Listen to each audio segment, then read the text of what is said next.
Very excited to welcome George Karl to the podcast. The 2012-13 NBA Coach of the Year, George Karl most recently served as head coach of the Sacramento Kings from 2015 to 2016.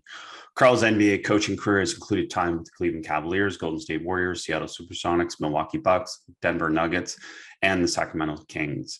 While with the Denver Nuggets, Karl became the seventh NBA coach to record 1,000 career wins. Throughout his career, Karl collected 1,175 wins and over 22 winning seasons with a 58% winning percentage. He also led his team to 22 postseason appearances, including the NBA Finals in 1996 with the Seattle SuperSonics. Coach Karl, welcome to the podcast. Thanks for having me. It'll be an interesting venture. I always love talking basketball, and you've been recommended by John Welsh and my son. So let's go. Let's do it. Yeah, it's been fun. Been fun to get to know your son and John as well. So, Coach, one of your quotes, my philosophy to coaching and life has always been about being truthful, honest, and real. Can you talk about that in terms of your philosophy and how that's influenced how you coached? Well, I've coached through a lot of generations, a lot of decades of a different type of player. I think most people know that today's player is totally different than the player I started coaching in the 70s and 80s.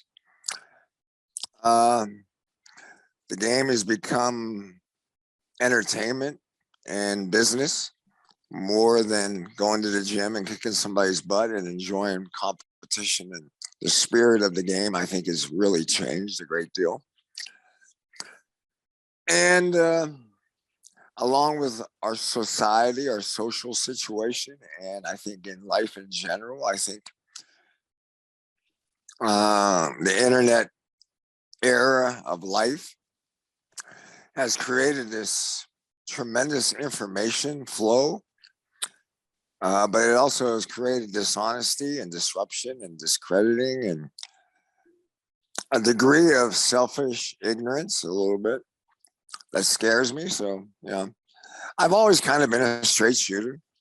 I wanted to be coached that way when I was growing up. I was coached hard by my high school coach. I wouldn't say Carolina is a hard coaching, but it is demanding, detailed, and very disciplined. And I needed that when I went to college. So I think I've been blessed by a very tough-minded high school coach, and then Dean Smith and Bill Guthridge and John Lotz and Roy Williams and Eddie Fogler and guys like that. I've been blessed. I mean, I'm going to college. I never thought I would ever stay in the gym and be a basketball guy. I thought I was going to be a lawyer or maybe a politician or maybe work with kids. Somehow, some way, I've stayed in the gym for over 40 years. That's not a bad way to live. Incredible and incredible success throughout your career, and obviously adaptability to what you just talked about. But I want to take you back a little bit because the NBA, as you said, has changed, and especially defensively, because you were one of the pioneers of a really aggressive defensive approach. Bob Kloppenberg, SOS, switching, denial, some of these different things that we don't see as much in the game anymore. And I'm wondering if you think that's something that should be making a comeback a little bit. Well, Coach Gergeridge and I talk about once a month or once every 2 weeks about the game, the state of the game, and where the game is. And I think the pro game right now could I think it's tilting a little bit back to the defense. This year, scoring is down, field goal percentage is down, pace is down. And what's funny is Kobe, my son, coaches a G League team in Philadelphia and Wilmington for the 76ers. And his team wins with defense. And it's the first time I've ever seen that in a G League. A G League team winning with a defensive presence more than an offensive presence. And I think the trend in the NBA right now is you cannot play players that can't play defense. I think it's getting more and more dangerous to have that non-defensive mentality superstar or just damn good all-star type player. Why? Because the efficiency of the offensive game is high. And the good NBA teams score over 1 point per possession. And they know how to put more possessions into the game than you normally put into the game. I remember a long time ago, I read something by Red Auerbach. And he says, one of my simple philosophies is shoot the ball more than the other team shoots it. And, that's kind of my thing was I wanted to play fast and pace and play quicker than everybody else because the defense is weaker in my mind. It's more fun to play that way. And you can be more demanding. What I loved over the last 10 or 15 years of trying to coach fast. I've always coached fast. I've always liked fast.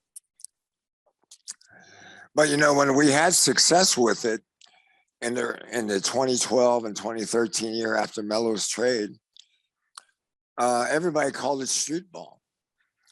And now everybody's playing it. I don't know what they call it, but I think more and more coaches are figuring it out because I think it takes, as a coach, from a coach to the team, I think it takes more discipline for a coach to play fast than allowing, if you let me control all the possessions and control a vast majority of everything, I have somewhat control. As by playing fast, you're giving up at least 30 to 40 possessions. Okay, see what you got, guys. Let's make it happen. So I think coaches are understanding that fast is not always that easy to coach. And to put shot selection, no turnovers, an offensive efficiency in the personality of your team. In a lot of ways, the NBA game mimics the ABA game of the 70s. The game that we brought in with the 3-point shot and some of the crazy games that everybody's saying, oh, that's just street ball. That's not basketball. Well, guess what? That's how the NBA is playing right now. It's a very free, loose system. The vast majority of teams play with pace. And the 3-point shot has become an incredible valuable shot to the game of basketball. It's such a great connection to connect it back to the ABA, coach, except for the ball, obviously. But now, why don't we have a red, white, and blue ball? I don't know. FIBA, we love the FIBA ball, don't we? Well, I'm just saying, I don't understand why. Okay, screw the NBA, but why doesn't college have it? Yeah.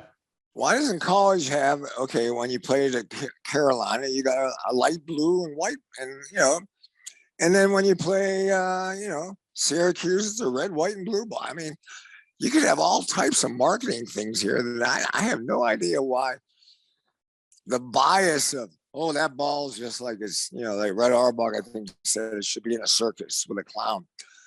The truth of the matter is the ball that the ABA played with was better than the NBA ball. And I think it helps coaching because the spin of the ball and the coming off the fingers, I think it actually helps teaching shooters to shoot the ball correctly. So I have no idea the attitude of when the NBA and ABA merge, oh, we don't want the ball. Well, we're in the marketing now today, and it looks like a pretty damn good marketing idea that we should have the ball in the game of basketball. Absolutely. Looks like a great idea. And Coach, you talk about fast, and I think the word that you use a lot and you reference is flow on offense. Can you talk a little bit about that philosophy of getting players to flow? Because you've also talked in some other situations about coaches giving more freedom to players. And it seems like we're in that era where this conceptual offense, this flow offense is a big part of the game. And that's something I've built for a while. Well, I don't know. I got bored with the game of little basketball around 2010, 2011. Everybody was playing the same way. And I befriended, through John Welsh, Vance Wahlberg.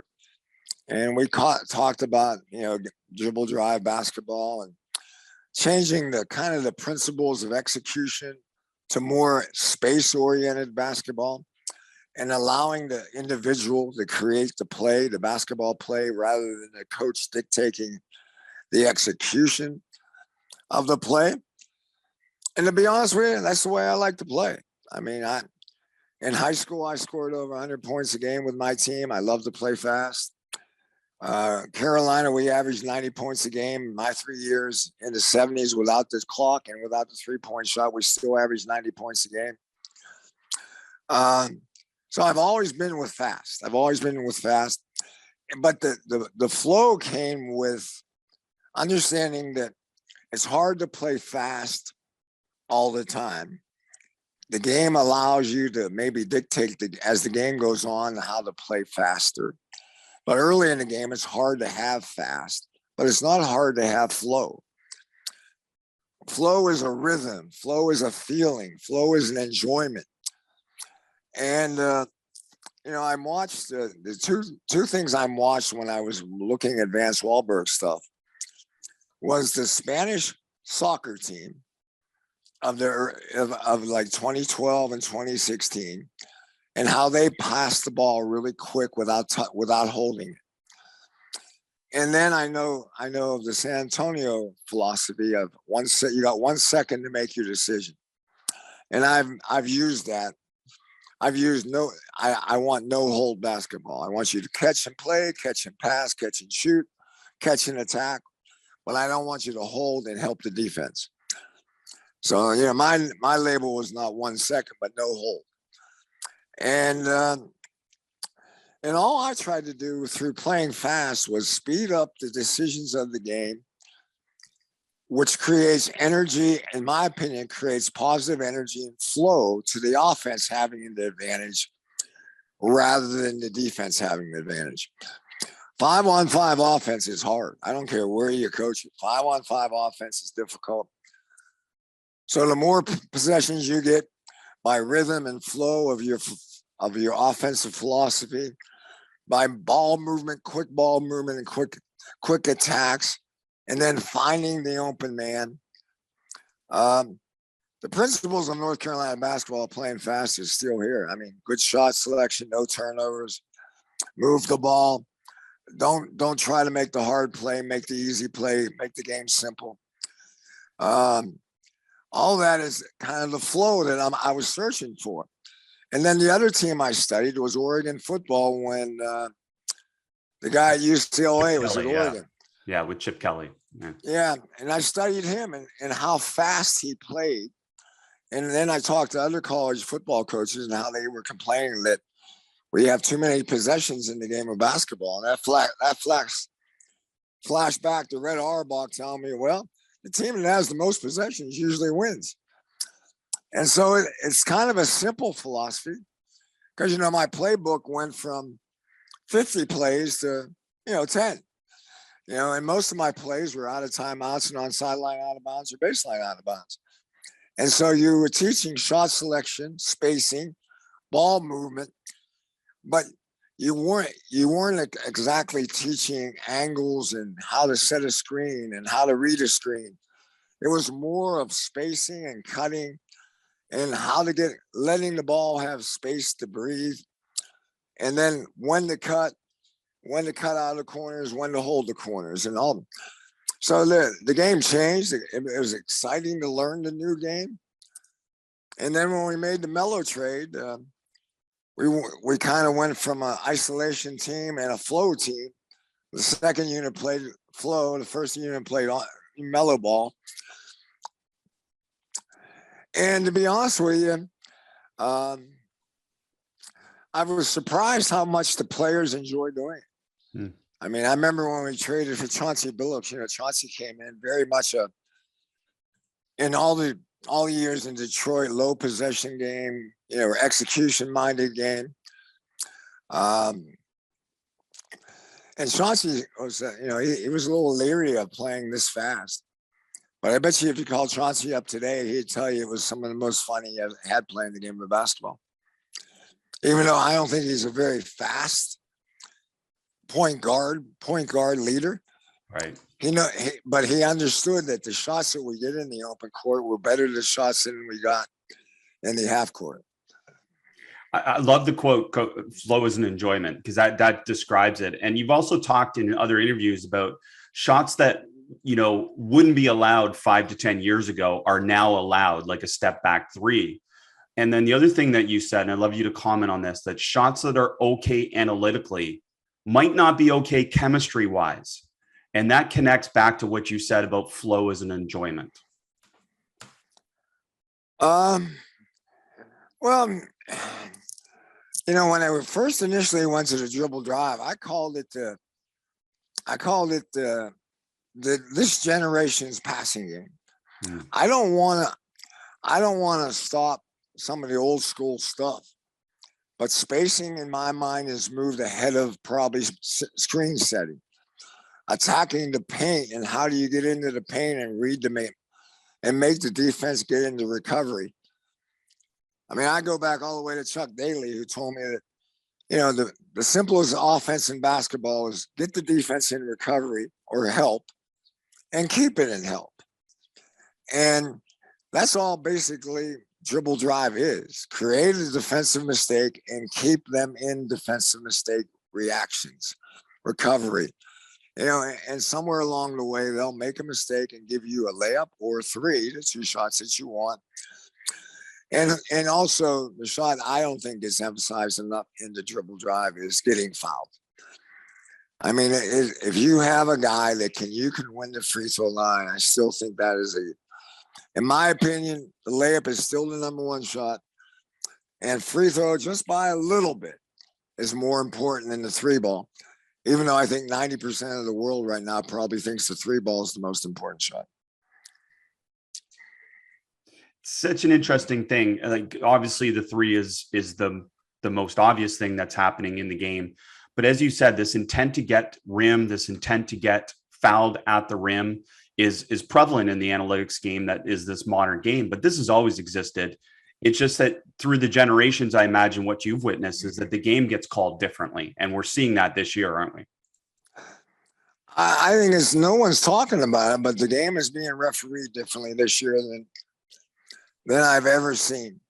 They bring in physicality back in. They've blamed it on the shooter creating the contact. I thought they started doing it at the end of last year in the playoffs. I thought they opened that window up. I think in general, the coaches want more physicality.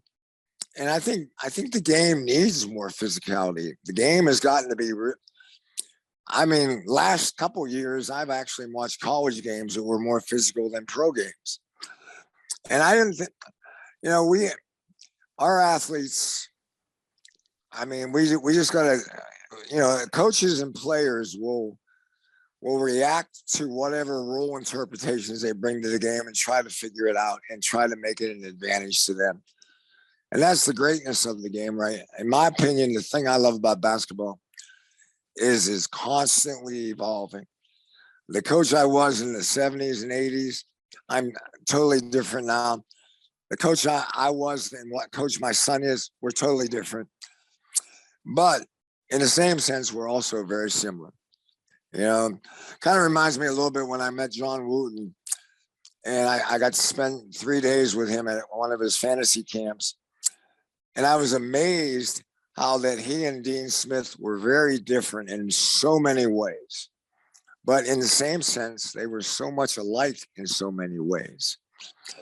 And it kind of gave me the feeling that the fundamentals of the game of basketball can be different, but your basic foundations of philosophy of how to win and what's important probably are very similar in many, many ways. I've always enjoyed being more of an out-of-the-box coach than buying everything that's in the box. But in the same sense, there are great coaches and the game has had great coaches that have not gotten a love, like Bill Fitch and Dick Motta and Pete Knoll and Jerry Tarkanian. There's so many great coaches. Bob Kloppenberger. Bob Kloppenberg's defense book. Every high school coach should read it, or should at least know about it, because it's not going to go away. And you're just going back to the earlier subject, that I think the game is ready for more pressure defense, more aggressive defenses. I befriended a high school coach here, and he and I talked about my thoughts and he is running the Lyon Maramon offense. He picks up after every make in a 1-2-1-1. He demands the shot to be taken within 12 seconds. It's almost an all-white school, and they average over 100 points a game in the first 4 games this year.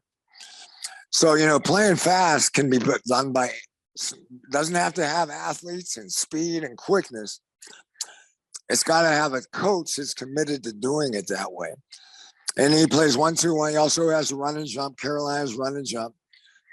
He has double teams on post-ups. Nobody posts up in high school anymore anyways. But, he has everything kind of what I want. I wish more coaches in the NBA would have some courage to do. But the thing has become pressure in the NBA is the shot clock. The shot clock is how to take maybe 5 to 10 seconds off the shot and make the offensive team play against the shot clock. Well, that's not working very much anymore because there's not very many shot clock violations as much as they once were. Well, you referenced Bob Kloppenberg, and I had some good fortune to spend some time with Bob at some clinics and different things, got to know him. And the one thing, we talk about denial on defense, and that was one thing he was so big on, smother and deny and these different things that are super aggressive. And you're saying there's a place for these to come back into the game. And we're kind of seeing that. You referenced Chauncey Billups, that Portland's trying to be more aggressive in some of their coverages. And right now it's not working. But that is a question of, is it personnel or is it passion? And at what point does a coach give up their passion to account for the personnel? Or is this something that a coach like that should stick with? Because over the long haul, this is going to help shift their team and their program. Well, your conversation there throws back my head to when I went from Seattle to Milwaukee. And I remember the first month of training camp in Milwaukee, that all the defensive stuff that we did in Seattle that was really, really fun and effective, I didn't have the defensive skilled players with Ray Allen, Sam Cassell, and Glenn Robinson, and a little bit Tim Thomas. 4 of my top 5 players. Probably Tim Thomas and Ray Allen could be a good defender, but I don't think he gave it that much focus early in his career. So, we made it to the Eastern Conference Finals with that team playing zone. So I think you got to find disruptions, and you got to find things that you can have in your pocket as a coach, but they got to fit your team. They got to fit the personality of your team. But I really think right now more and more personnel people are thinking about, and I think Golden State did this early in 2010, 2011. Well, that Steph Curry but they had Draymond Green, Thompson, and then they picked up Iguodala, and they had a defender, Livingston. They had, all of a sudden all their good players kind of had a defensive dimension to them. And I think that is now where the league is going, that you cannot have an unbalanced player. You got to have a player that's going to give you an honest defensive effort and also can be a hell of an offensive player. So I love all this talk. And you said like this free-flowing, aggressive, fast-paced offensive system, which again, I think we're aligned with in the modern game, and you have been for a while. The question is, how are you building that? Are you building that through drills and practice, through mindset, through accountability? What are the ways that you're building that? Well, I think the building blocks that I have in it is, first of all, I'm a very demand shot selection guy. I think every player on my team in my last 3 or 4 or 5 years of coaching, after the Melo trade and even the crazy times in Sacramento, I was really I became very demanding of shot selection. Players gotta understand that every shot has a value to it. And even today, I think there's the crazy threes that we throw up. I know the analytics say that's okay, but it's not okay from the integrity of the game. The honesty of the game says it's a team game, it's a we game, and the more bad shots you take, the more you make it a me game and not a we game. So, I think the building block is teaching your philosophies, but having a shot selection and a turnover demand in place. How we did that a lot is by speeding up decisions. So instead of a 24-second clock, we play with a 12-second clock. And then on advantage drills, 5-on-4 or 4-on-3 drills, to where offense had a man advantage, we would speed that decision up to like 7 seconds. And then, the blood drills that Vance Wahlberg does, the 2-on-1s and the 3-on-2 drills, to find the open man, to show them the simple read instead of the difficult read, especially for your non-passing players. And then I think the trend also goes back to is, I fell into it when we made the Melo trade. We got Raymond Felton. So I had 2 Carolinas guys. And if I didn't play both of them, I was going to get yelled at by the boys back in North Carolina, not by them. So all of a sudden, Felton and Ty were on the court together. And I kept going, damn, this is good. This is really good. And then we actually drafted a kid named Julian Stone, who's a 6'7", 6'8" point guard out of UTEP. And we loved him until he got hurt, because we thought he could be that Paul Pressey guy that makes good decisions. And all of a sudden I could play 3 guys that make good decisions. And now I look at the Chicago Bulls and, they basically play 4 guards. DeRozan's a 4. Levine is probably their 3. Caruso's their 2. And I don't even know. I mean, their starting lineup in many ways is really 4 guards and 1 big. It's pretty cool. It's going to be fun to watch the game continue to evolve. And again, a lot of these things that you've done before and now are just a more relevant part of it. Coming back a little bit to, the coaching philosophy overall, something that you seem to always enjoy is the challenge of coaching, because basically I say it, there's never a boring day, is there? That there's always something that you can do as a coach to create tension or relieve tension, to be able to create the environment that you want. Can you talk a little bit about some of those things that you've learned through your years? Well, unfortunately, the game of basketball has got our time in pro basketball and college basketball, I think it's the same way. AAU basketball has been disrespectful to practicing for a long, long time. But what has happened is the practice time has gone out the window. It's being shrunk. And, I'm not sure it's good. Load management, I think, is now becoming a kind of a panel. It's a pedestal of you're a really good player if you're under load management. So all the really good players are the ones that are getting load management. And I still think it's bad for the game. But, analytics and physiological evaluation of fatigue has now become a big part of our game. Sleep patterns are a big part of our game. I believe in all that, because I think mental flow comes by being a professional to your body. But the building blocks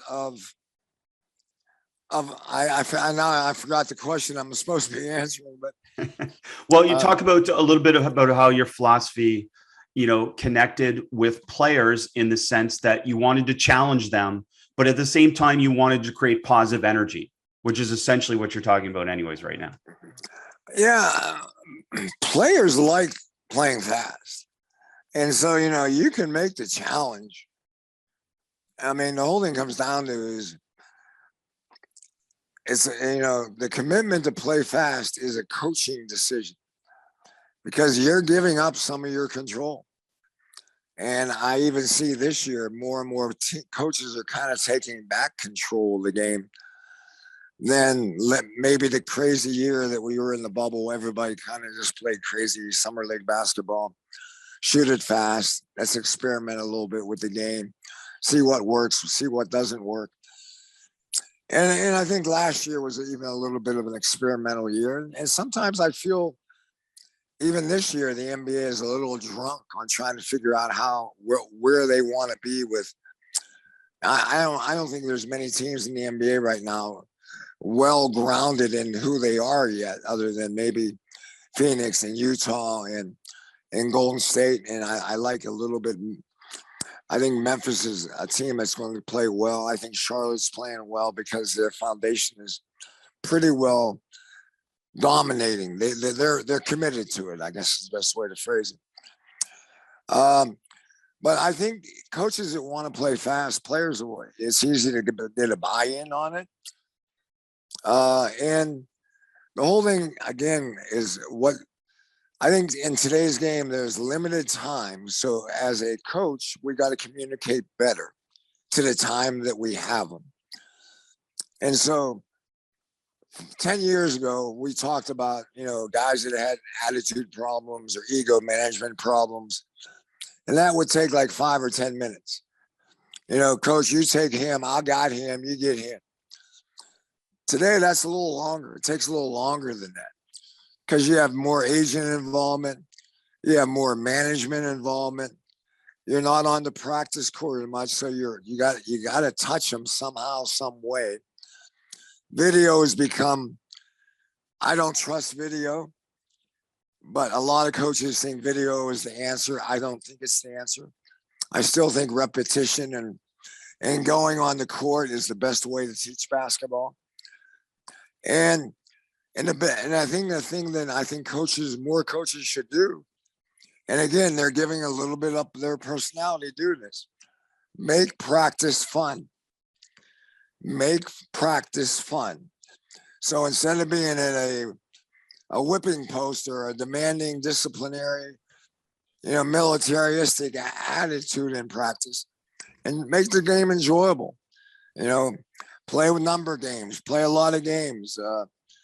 Don't be afraid to loosen up a little bit, I guess is what I'm telling some of the old school coaches.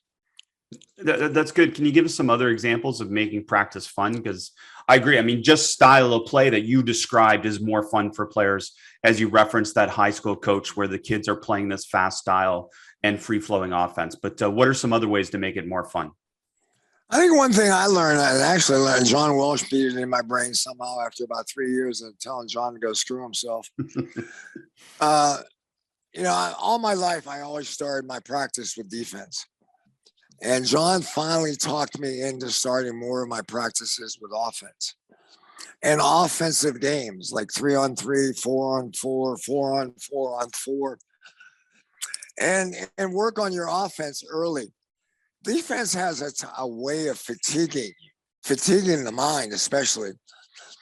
But also, I can run a defensive drill for 20 minutes and my team will be dead. And so instead of doing that every day, I started flip-flopping. Offense starts practice one day, defense the next day. And I play every day. Everybody goes, "You're kidding me. You play basketball." I scrimmage. Every day I go on the court, I'm playing a basketball game. I don't know if it'll be end of game situations or sideline out bound situations. We're playing basketball. I think too much of our practices have become, more individual, more station oriented, more 2-on-2, 3-on-3 breakdowns. The best game of basketball I have found over the years is 4-on-4 on about a 70-foot court, and basically you don't have to take the ball out of bounds.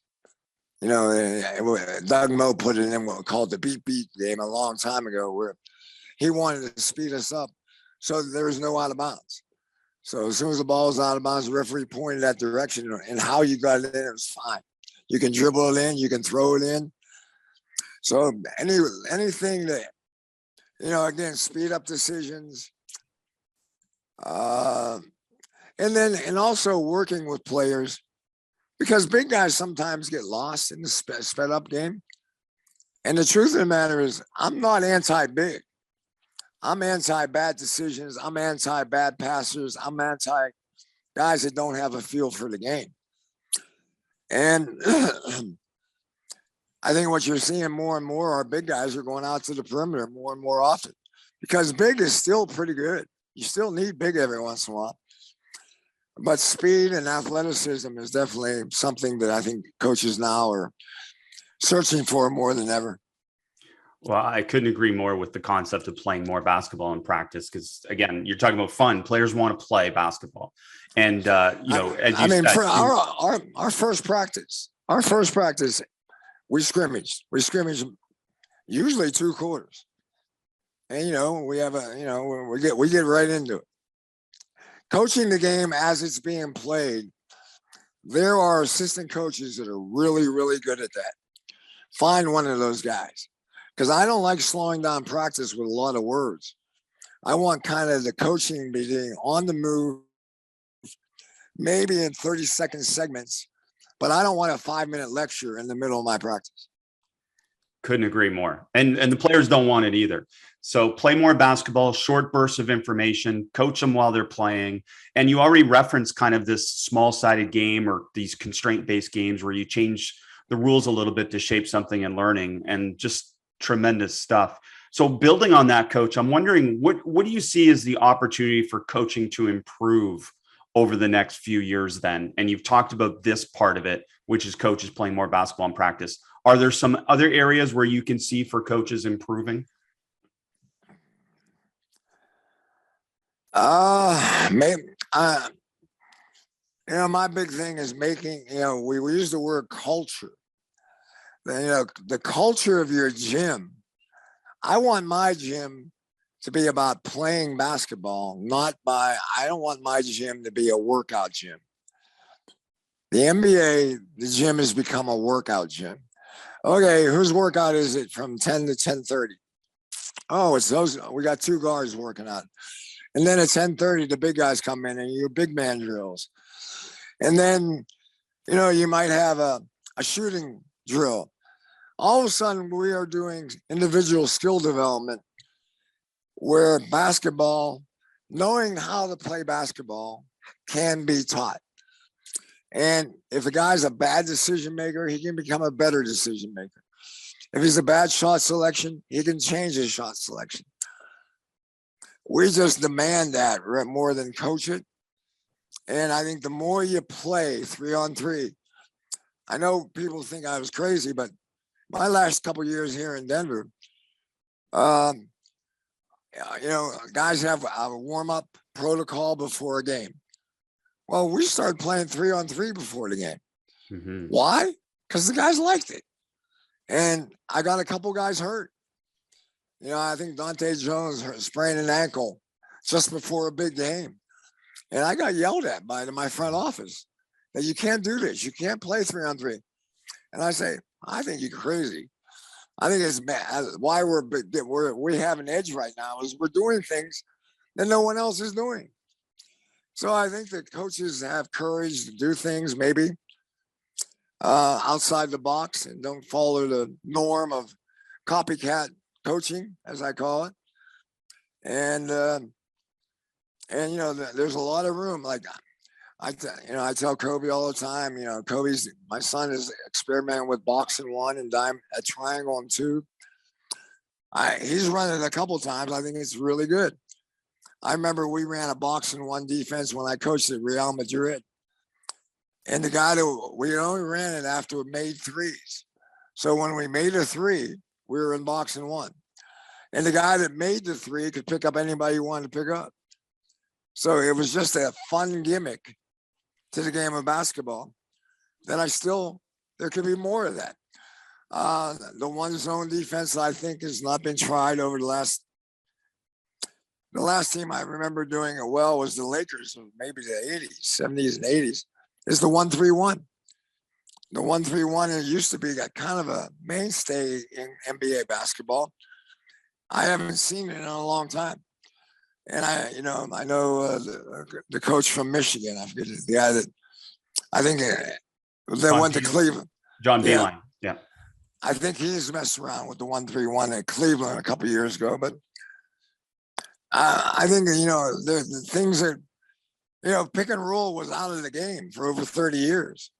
And now pick and roll is the prominent offense of the game today. So I constantly ask coaches when I talk to them, what's going to be the next big thing about the game of basketball?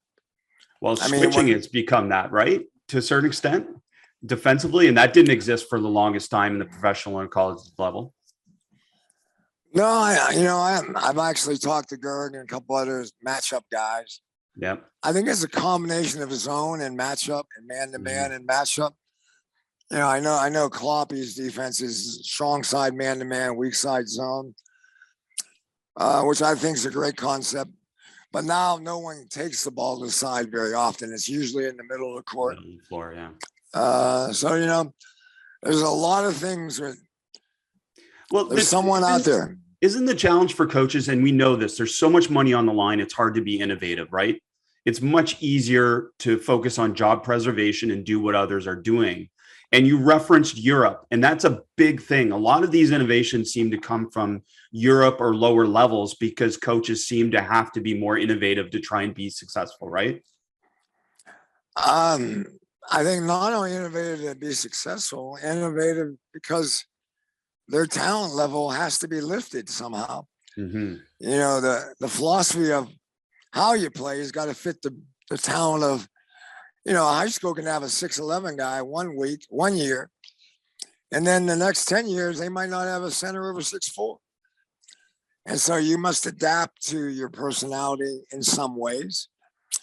But I agree with you, European basketball, but also high school basketball. I mean, there are a lot of great coaches, high school coaches that don't get the love they deserve. I tell people all the time that Morgan Wooden was one of Coach Smith's best friends. And I think more so than anybody, when Coach Smith got lost, he went to Morgan Wooden, high school coach.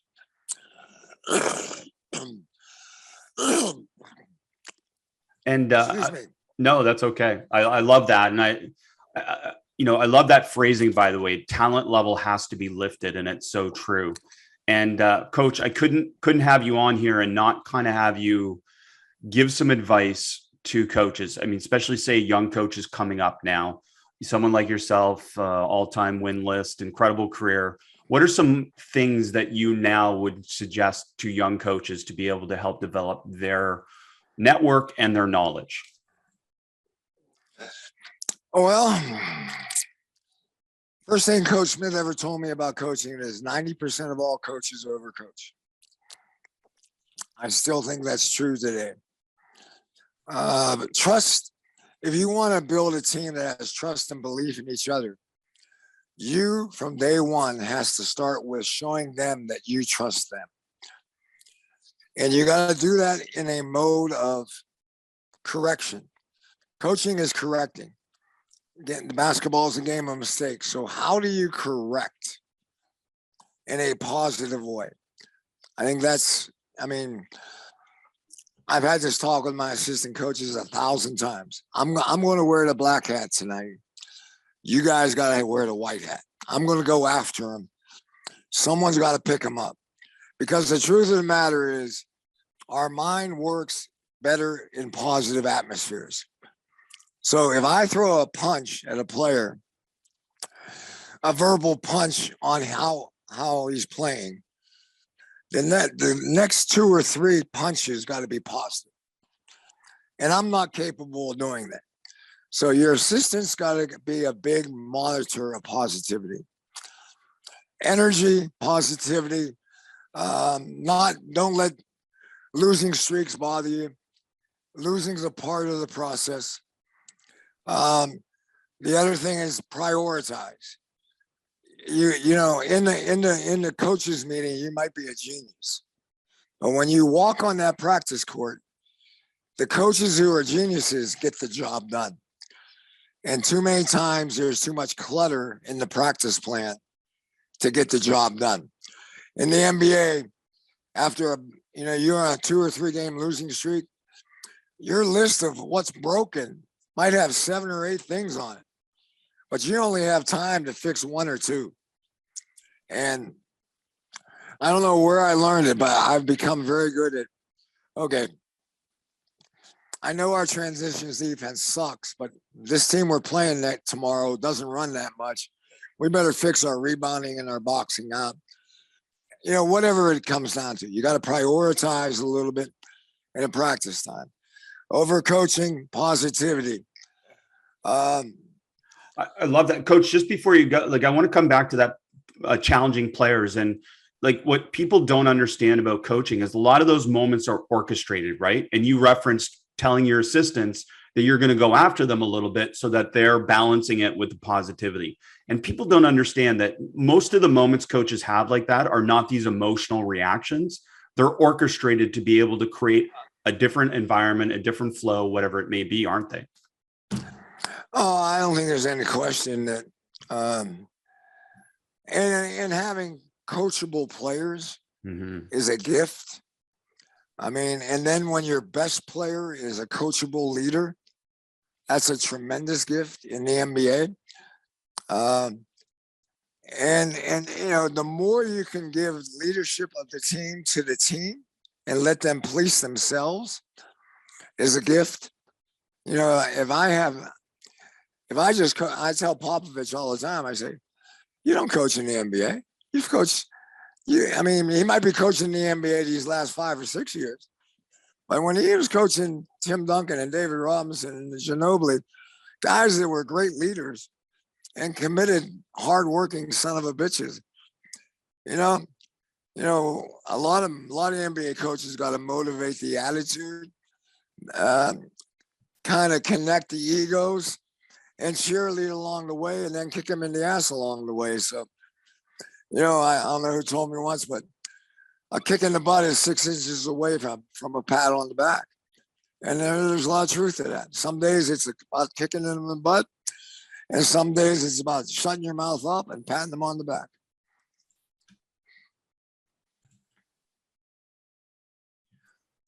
Coach, I imagine there's a few other things, and one of them, I know that you have already referenced all these great people that you've worked with on your coaching staff. Can you talk a little bit about surrounding yourself with good people as well?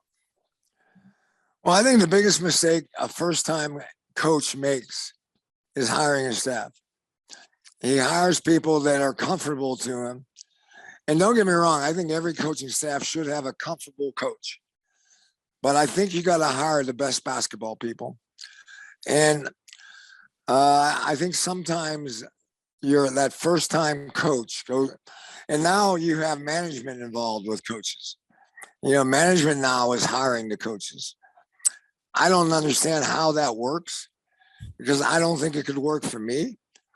But I think hiring the right people is a talent of good NBA, good coaches in the world. And don't get me wrong, there are more good coaches out there than ever before, but there are also more frauds out there than ever before.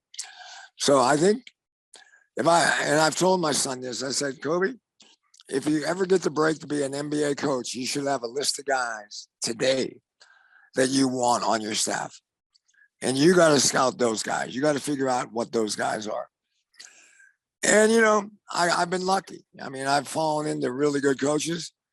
Tim Gergerich goes back to my days in Pittsburgh. Kloppy was in Seattle. Terry Stotts and Dwayne Casey. I got lucky and made good choices when I went to Seattle. I've had good mentorships through Rick Majerus, Dale Harris, Don Nelson, Larry Brown, Doug Moe. I mean, a lot of these guys I want you to know, have kicked me in the ass a lot for how egotistical I've been or how I open my mouth up too much. You got to have someone on your staff that can walk up to you and says, George, the team's fucked up, but you're also fucked up. So important to have those people with you, isn't it? Right. And so fun. It's so fun to be able to coach with people who can add to what you do, to add value to you, and obviously can help hold you accountable as well. And just tremendous stuff. One last thing is I've always I've always said this to a lot of young coaches, and Coach Smith said it to me about 20 times. He asked me one day, he said, George, why do you stand up the whole game and run and yell and scream all the time? And I go, well, I want to show my positivity, my enthusiasm, my energy. And he turned to me and he said, you know, George, he said, the best games I've ever coached are the games I don't have to coach. I love that. you got to think about that a little bit, but it's the truth. Well, it means you did your work in practice. You trust the players, and they're playing well, right? That's a part of it too. The players have to be accountable for that to happen as well. Yeah, and then when they play in an NBA game, you don't ever play 48 minutes well. You're always going to get punched for 5 minutes or 10 minutes of a game, and you got to allow them sometimes to work it out themselves. And when that happens, I think players feel more trust and more connection, more power. They absolutely do. And that's a part of it too, in terms of calling timeouts, right? Like let them play through sometimes instead of call the timeout and control the game. Was that something you were exposed to early in FIBA, like coaching European basketball? Well, I got caught in FIBA too often, not knowing how to call a timeout and not knowing, always kind of thinking I have 7 timeouts when you have 1 timeout. I have. So it was different in FIBA. I mean, there's no question that I think the Europeans probably someday might beat America because of the timeout situation that the NBA is used to. We're used to timeout, move to midcourt, that's play. They just don't have that creativity in the FIBA game. But Coach Smith also was a believer. He told me a lot of times, he said, George, the Dick Vitale timeout is overrated. He says, my advice to you is save your timeouts for when it matters. And it matters 99% of the time at the end of the game more than in the middle of the game. Great advice. Absolutely true. And we don't have to call a timeout every time the other team has a big play, right? And that seems to be this de facto thing that analysts especially say, oh, they should have called a timeout because the other team dunked. But really, it's a process you're going to get scored on, and these things are going to happen. You have to learn how to play through. Sometimes the best defensive possession in the game could be the game that you give up a dunk. You play 22 good seconds of basketball, and the guy makes a great play, and a great player makes a dunk. You're like, hey, good job, man. But the coaches, I've seen so many coaches put on a trap or a press defense or a pressure defense, and it really works. And you can see it getting into the other team's head. But then the other team throws a dunk lob and gets a 3-point play off a dunk lob, and they never go back to it. I can't give up a layup. I can't give up a dunk. Sometimes the weakness of the defense, if the offense is good, you're going to give up a dunk once in a while. I've talked about that before, and I'd love to hear your thoughts on that now that you're such a storied member of the media with your podcast, which is tremendous, by the way. Thanks for doing that. The media sometimes has this stereotype of what coaches should be or how coaches should be. And sometimes we fall into following that stereotype, which, as you just said, might be that example of you have to call this timeout when this happens. Are there other things, or maybe what's something that we would love as coaches to educate the media or the general fans about that they don't necessarily understand about coaching? Well, I think the one thing that comes to mind is, when a player is playing well, he's playing in a good flow, a good rhythm, and you take him out of the game. Well, for me, I just don't believe that, extending a guy from 10 minutes to 15 minutes because he's in flow, he might also be tired. I like a rhythm of how I coach the game. The players kind of know my rhythm. And to disrupt that because the guy's made 2 jump shots in a row. I might be more attuned to letting that guy in when I play 20 games a year Well, when I play 100 games a year, I'm just worried about fatigue and injuries, and so in the NBA, there's more. I think coaches get criticized for taking guys out when they're hot. Well, I need him to be hot in the fourth quarter. I don't need him to be hot in the beginning of the game. Right. Well, you want him to be hot all the time if possible. And I think that also connects back to maybe on the defense, sometimes taking a player out because they have a certain number of fouls, right? And that becomes an overreaction to, or something that the media says, oh, you should have done that. But it's like, don't you want to preserve that player's flow as well sometimes? I agree with that a lot. I mean, I think Europe is way ahead of us in playing guys with fouls. I have not even seen a lot of NBA guys extend the guy in the first half. Who cares if he gets 4 fouls? You know, most veteran players, most NBA pros can play with foul trouble. And I'm saying, but in the same sense, I like foul trouble as a coach sometimes because I can change the personality of the game I have a purpose. I got to get him out of foul trouble. And then, so I use it more of as an excuse to get to what I call dealing the cards. Because when you start playing your bench is where you start dealing the cards. Tremendous. Just great stuff. Coach, I cannot thank you enough for sharing the game with us. Just so many incredible insights, and so many coaches will have to listen to this multiple times to get all those nuggets. So thank you for sharing the game with us. Well, I'm glad you're serving the game in a positive way. It seems like you got a big smile on your face most of the time. Well, I'm listening to you talk basketball. Why would that not be a smile? The only better thing might be us in a room together. Well, I was mad last night. My man at Wyoming, I thought was going to play Arizona a better game, and he got his ass kicked. Woo! You're talking about Jeff Linder? Tremendous coach. Jeff's a good coach. Tremendous coach. And he's been on this podcast, Coach. And I know actually you had a chance to visit them and watch them practice as well, didn't you? Yeah. John Walsh and I went up for a day and I spoke to their team, and I like their team. I thought their team would do better against. My impression of watching the game last night was Arizona is really good. Because I think Jeff is good enough to make the tournament. And I think he might be good enough to beat someone in the first round.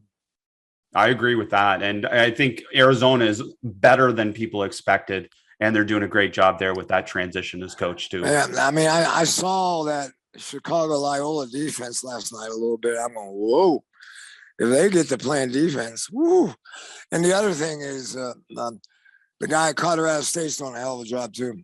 I think they're 9-0, and now Wyoming is 8-1. And you know, Joe Scott's doing a good job at Air Force Academy. A lot of good coaches and a lot of really fun teams. And I think, and maybe let's get your quick thoughts on that. The college game seems to have gotten a lot better over the last few years in particular. And most of it seems to be on the offensive end. Whereas I think of college basketball, I think it's dominated by defense. There's just less good players. Defense can make more of an impact, different rules. But are we seeing a lot better offensive basketball in general in college, do you think? I think so. I think the freedom of there's more guys realizing the three ball has got to be in the game. You cannot lose. You cannot be dominated by the three ball. And I'll be honest with you, I think Roy Williams was one of the last coaches that won a national championship by pounding the board and not being a great 3-point shooting team, but doing it by extra possessions and the value of the offensive rebound and also playing very fast, but not. Carolina has never been a great 3-point shooting team in my recollection, maybe all the way back to Ellington and Ty Lawson and Danny Green and guys like that. But Danny Green wasn't a good 3-point shooter until he got the pro ball. So I think I'm watching Hubert's team play a little bit. I see him giving the guards a little more flexibility to shoot the ball. And I think that's I think coaches understand in college that you can win with guards. You can win with, out shooting another team. And I think I don't know how you feel, but I think somewhere along the way, maybe not in my lifetime, but I think somewhere along the way, and hopefully in my lifetime, there's got to be a conversation on what to do with the three ball. Mm-hmm. Yeah. I mean, the power of the three ball. Now, this year I just saw in the first 25 games of the season, I see 10 guys that I thought were good shooters now are great shooters. Patty Mills, I've always thought was a kind of a hot and cold guy.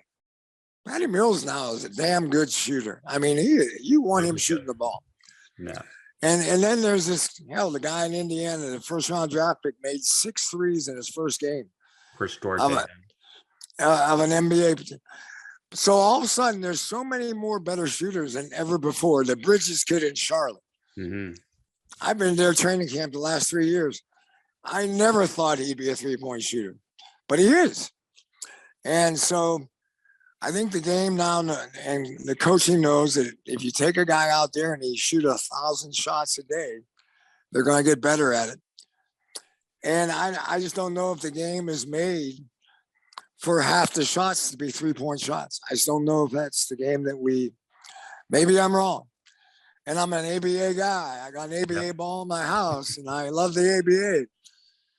But it speaks to what you already referenced is, part of this player development movement has been positive for players, right? In the sense that players are way more skilled than we could ever imagine in the past somewhat, because they have this dedicated performance team, this dedicated performance staff. But as you said, what hasn't adjusted is necessarily the game or the rules to the players being that much better at certain things. So do you think over time that will happen? Yeah, or do you want that to happen is more the question. Would you like to see a change in the three-point line, maybe moving it back or something like that? I would like the G League to experiment with it. Mm-hmm. I don't know what that means. Some people saying, and this one does make sense to me, is take out the corner three. Move the arc back a foot, or just take out the corner three. Allow me to be able to roam on the bottom of the eye. I think allows me then to be more scramble or double team oriented. Coaches today don't want double team because they don't want to go the wide open three or the wide open layup. No, it's point blank. I mean, but I think there are a lot of players, if you double team them, they'd throw it to you more often. They would find their own man. Yeah, interesting. And possibly we'll see some of these more aggressive schemes that you've talked about, or some of these more creative schemes defensively to be able to try and counter some of these things. But yeah, I mean, there's only so much you can do, can't you, against certain talented players as well? Well, I mean, the NBA up until this year looks like we're getting defense back into the game more than ever before. Mm-hmm. For about the last 5 to 7 years, offense is winning. Offense is winning. And the freedom of movement is no question helps the guards. And now saying to the offensive player, you cannot gain an advantage, I think is great. But if we're going to keep the three ball where it is now, I think we got to put some hands back on the guards somewhere along the way. We can't let the little guard go wherever he wants to go without physical contact. And I had trouble covering little guards. I was much better at covering big guards because I could put the hands on them and bump and grind with them. And my hands were involved with the game. But no hands on the perimeter of the defense, I think is really an ugly. There's got to be something allowed again soon. In college, I think they use their hands a little bit more than pro ball, but I think pro ball is still, the hands got to get back in the game. Well, some bonus insights there, Coach. I can't thank you enough again. Just tremendous stuff. And we look forward to hearing more from you on your podcast and everywhere else that we get a chance to see you. We want more George Karl everywhere. So thanks for sharing the game with us. Thank you. Thank you for being a lover of the game. Appreciate it. Blessings.